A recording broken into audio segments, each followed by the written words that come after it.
Trying to work with me. So this is going to be time by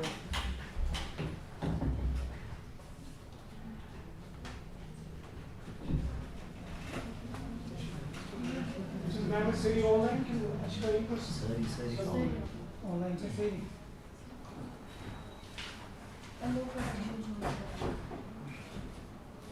बिल्कुल आया क्या किया वो दूसरी वाली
Lunch.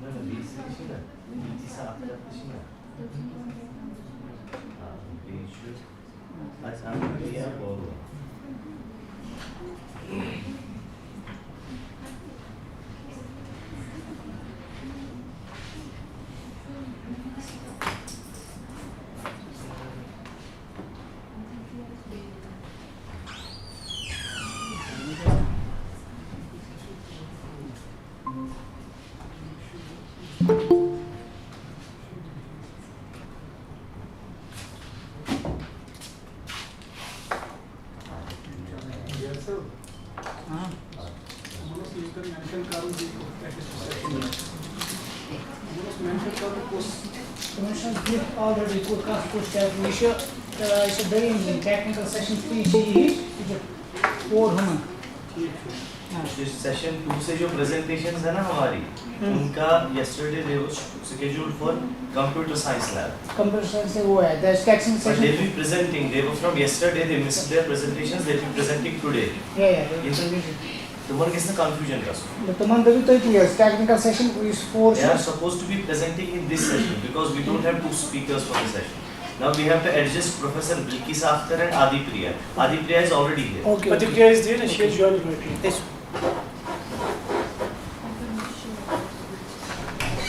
So let's put it over here. So let's start.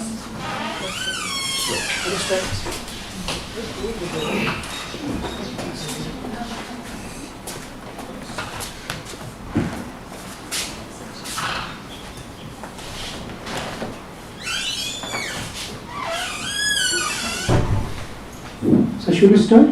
Yeah. Honorable Chairperson, Dr. Mujib Hussain, Assistant Professor Economics, eminent invited guests, respected faculty and dear students. I, Dr. Ali Haider, Assistant Professor Chemistry, welcome you back in this technical session of this national conference. Firstly, I would like to thank the invited guests for taking out their precious time and making it to this conference happen. Secondly, I wish to thank my audience for being present here today. Ladies and gentlemen, before we begin with our today's session, let me tell you we have among us Dr. Mujib Hussain, Assistant Professor Economics, who will serve as chairperson for this technical session, and I take this honor to introduce our chairperson, Dr. Mujib Hussain. Dr. Mujib Hussain is an assistant professor in the Department of Economics at GDC Kellam. Dr. Mujib has completed his Masters in Economics from Aligarh Muslim University and is presently pursuing his doctorate from Jawaharlal Nehru University, New Delhi. His areas of research are economics of growth and development, institutional economics, economics of education and political economy of development. Besides this, Dr. Mujib has also qualified UGC NET and JK State Eligibility Test. Dr. Mujib has several publications to his name in the journals of international repute and has also presented research papers in several conferences. Now, I would like to request Dr. Adil Hussain, Assistant Professor Commerce, GDC Bureau, to please facilitate our chairperson, Dr. Mujib Hussain, with a memento.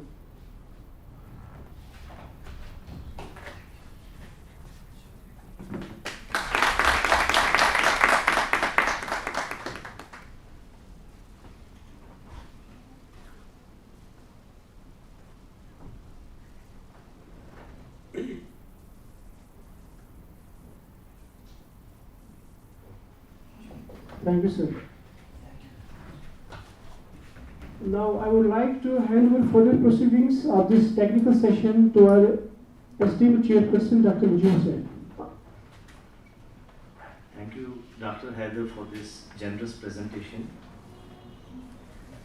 At the outset, I'd like to give congratulations to the whole organizing body of this conference for such a wonderful initiative. And usually we are not used to such kind of programs as Dr. Iqbal was saying, in the colleges which are at periphery. So it's really a happy occasion for me that I was invited for this conference to act as a session chair. Leaving the formalities aside, let me come to the rules of the game. I guess the chairperson has been assigned this duty to be a timekeeper, so I'll try to do it as nicely as possible. Let me spell out the rules of the game for the presenters. We have 4 or 5 presentations for the session, and all of the presenters will be getting 5 to 6 minutes for the presentation, and we'll be having questions for 1 or 2 minutes strictly after each presentation, because we have 4 presentations and all the presentations are going to be in the online mode only. So we have 4 presentations. First will be by Dr. S. Madhusudanan, and kindly forgive me for if I pronounce your names incorrectly. Then we have second presentation by Miss Manvi Khurana. Third presentation will be by Miss Athira MP. Then fourth presentation will be by Dr. Adipriya. So we have a kind of 2 themes. The papers will be on 2 themes. One would be on social protection and labor market participation, and 2 presentations will be on social protection and inclusion of excluded. The 2 presentations will be by Professor Bilkisa and Adipriya. So first 3 presentations will be on the theme of social protection and labor market participation. We'll start with the presentation of Dr. S. Madhusudanan. Kindly, you can proceed.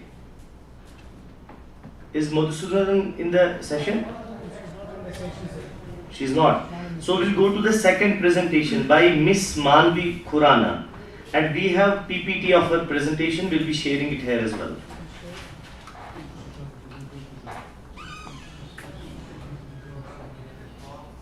If the need is, then we can share. A very good afternoon, everyone. Am I audible? She might be sharing the screen. If she shares the screen, then we will not. Yeah. Let's share the screen. Surely, I'll ask. Ma'am, if you have presentation with you, you can share the screen of the presentation as well. Okay, sir. You have 6 minutes for the presentation and the time starts now.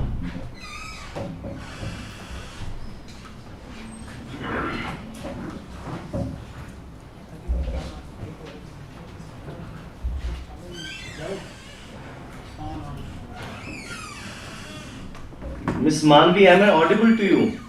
Yes, am I audible, sir? Yeah, you are audible. You can start the presentation if I am audible. Okay, so the topic of my presentation is socio-economic conditions of migrants, sustainability perspectives and social protection linked to interstate migrants in the Indian labor market. So migration, as we all know, is a permanent or a semi-permanent change of one's residence with movements within countries or from one country to another, which means international as well as internal migration. So the majority of the people do not migrate across borders, much larger migrate within countries, as mentioned by World Migration Report 2022. So internal migration plays a crucial role as people move in search of better livelihoods, increased opportunities for employment, and improved access to education and healthcare. The pace and pattern of migration within India are closely related to demographic changes and uneven development across regions, affecting the demand and supply of labor. Driven by lack of opportunities at the place of origin, migration has long been considered an essential strategy to improve individual and social well-being and expand one's possibilities for development, which have been studied by various researchers and scholars over the period of time.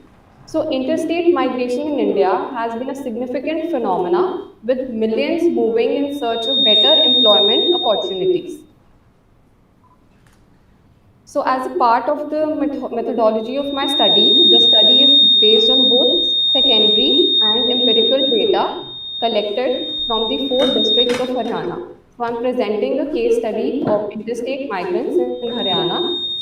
And for the secondary data, the latest data which we have is for 2011. And for primary, I conducted a survey of 236 migrant households from June 2021 to February 2022. So we see that in India, interstate migrants accounted for 4.5% of the total population in the country as per the population census of 2011, which increased from 3.2% in 1991. So we have witnessed that India has seen an increased interstate movements across the country, which is because of the unequal growth in the country over time. Developed states had attracted a more substantial proportion of migrants than developing states. For instance, states like Gujarat, Maharashtra, Punjab, and Haryana draw migrant labor from backward regions of India, such as Bihar and UP, searching for better economic prospects. This also has been studied by various scholars over the period of time. Say, for example, Bhagat studied that increasing income and changes in the economy structure from agriculture to non agricultural activities results in higher immigration. Also, proliferation has seen in rural to urban migration over the years. Most migrants prefer to take up better paying jobs in the urban areas in the non agricultural activities. However, the rural urban migration rate in developing economies exceeds the urban job creation rate. This forces the migrant population to take up jobs in the informal sector. So migrants contribute enormously to the Indian economy, mainly through construction, agricultural activities, textile industries, bricklaying, and many more. So, of the total interstate migrants in India, 23.1% migrated for work/employment. However, census regards the primary reason for migrations. For example, if someone is moving due to associational reasons such as marriage, so it is included into that, but not into work employment if a person after moving to a place is part of the labor market or not. So it is a big, you can say, discrepancy of the data which we have nowadays. So, Haryana as the state has witnessed increased mobility over the years due to its advanced agricultural base, highly developed industrial sector, and proximity to national capital region. The state has also the highest percentage share of interstate in migrants for work and employment at 14.3% as the proportion of its population among major Indian states. So that's why I tried to conduct a primary survey on the state of Haryana. Manvi, if you can stop for a Based minute. on the empirical data Manvi, findings, Miss Manvi, if you can kindly stop for a minute. Mohammed Yunus is requested to stop the audio. Yeah. Manvi, you can continue. okay, sir. Yeah, So you can we found out continue. So we found out that majority of the interstate migrants, heads of households, were males moved for work/employment, and most of them were illiterate or literate up to the middle, employed as daily wage casual laborers working in the informal sector and living in precarious conditions. Baba, you need to please mute your audio. This is what we witnessed during my primary survey, and workers suffering from low earnings, lack of stability, and durability of employment are largely unskilled and often face challenges in accessing social protection measures such as healthcare, education, housing, and social security benefits, including the PDS. So, they encountered difficulties largely due to lack of awareness about the existing policies and programs, limited documentation, and social inclusion. I witnessed during my survey that many unskilled or illiterate migrant workers didn't have the ration cards, or if they had, they didn't have the awareness whether they can avail the benefits in the destination state or not. Say, for example, if someone is moving from Bihar to Haryana, So that is a major problem which is due to lack of awareness among them. So unskilled interstate migrants are often neglected in local and national policies. So, in conclusion, I would like to say that harnessing the benefits of interstate migration and achieving the sustainable development goals in India requires a multifaceted approach to implement measures that enhance social protection for interstate migrants, promote inclusive development, ensure access to essential services, and address the specific challenges faced by interstate migrants in India. Because we have seen those who move from really unskilled background or very poor families have difficulty in accessing basic services also at the place of destination.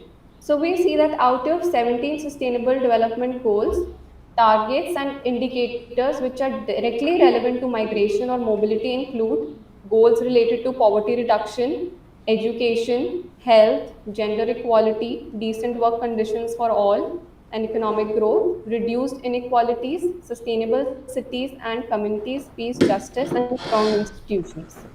So, bringing along the issues of migrants based on empirical data findings and sustainable development goals aims to eradicate poverty, social and environmental challenges. Like I witnessed in my study that unskilled migrants who move to developed states have seen an increase in income, which is why their origin areas also benefit because they're able to send a certain amount of remittances back home. So they need to be included into the social protection measures. So the study suggests that ensuring social protection and sustainable integration of interstate migrants in the Indian labor market requires addressing the vulnerability of the unskilled interstate migrant workers, expanding social protection coverage, providing skill development opportunities, combating discrimination, and strengthening data collection and monitoring mechanisms. Because in India, we do not have, we can say, an organized data of the migrants as well.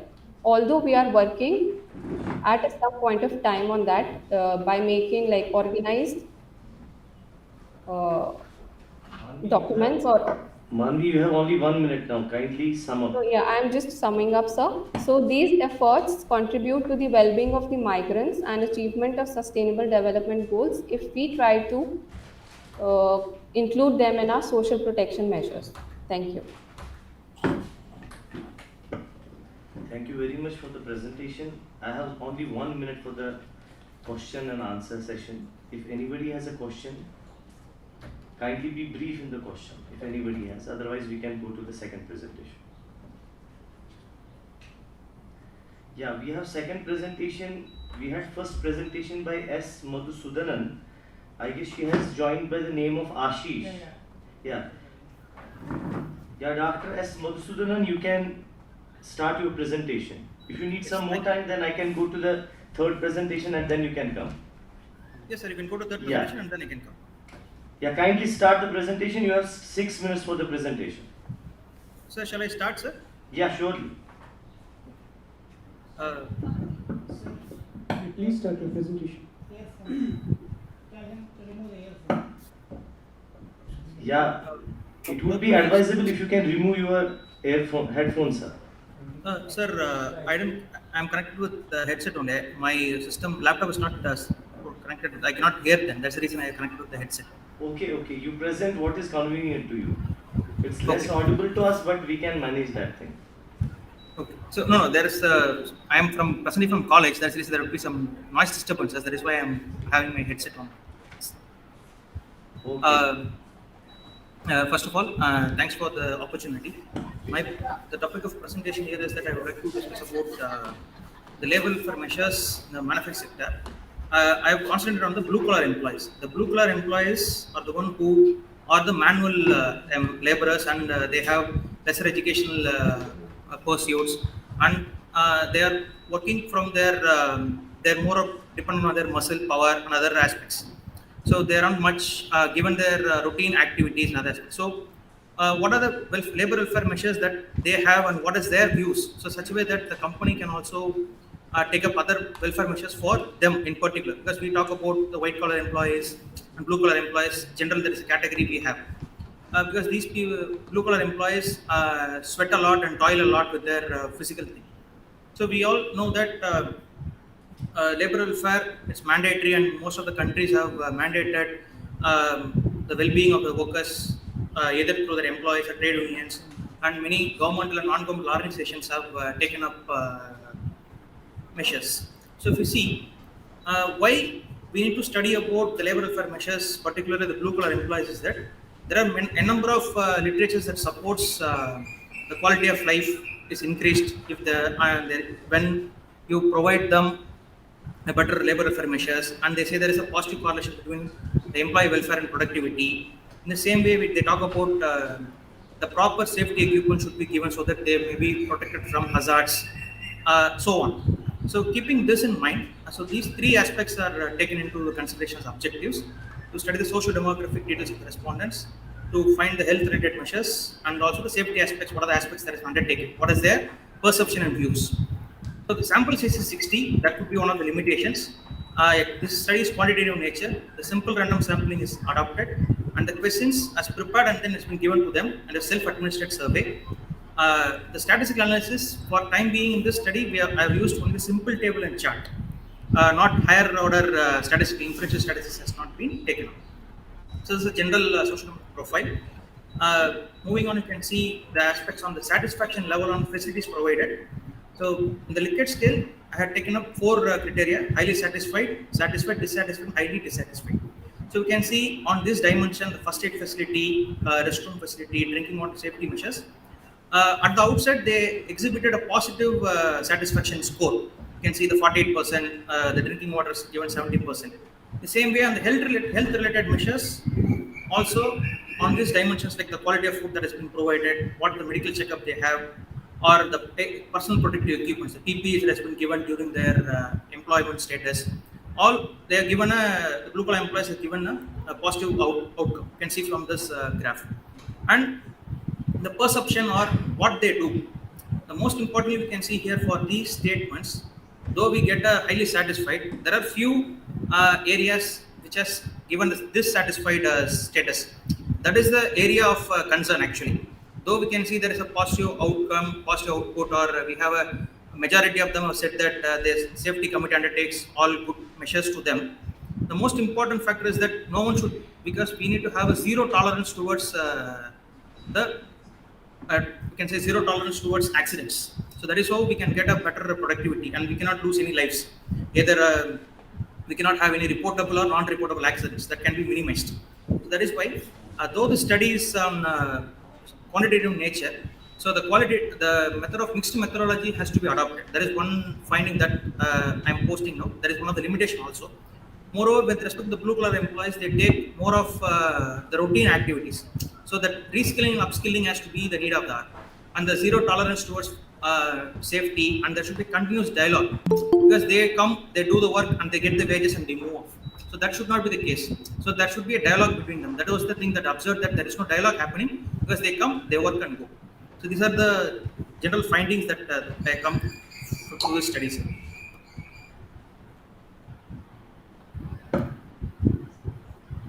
Thank you, sir, for the I'm done, sir. impressive presentation. We can take one question right now if anybody has a question.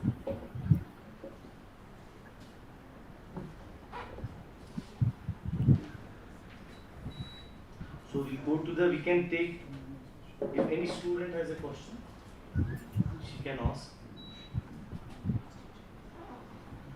So, thank you, sir. Thank you for this presentation. Now we have third presentation by Thank you, sir.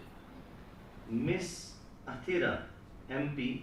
She'll be speaking on the impact of vulnerabilities in communication for the development of interstate migrants in Kerala. Miss Athira, you can start your presentation. You also, yeah.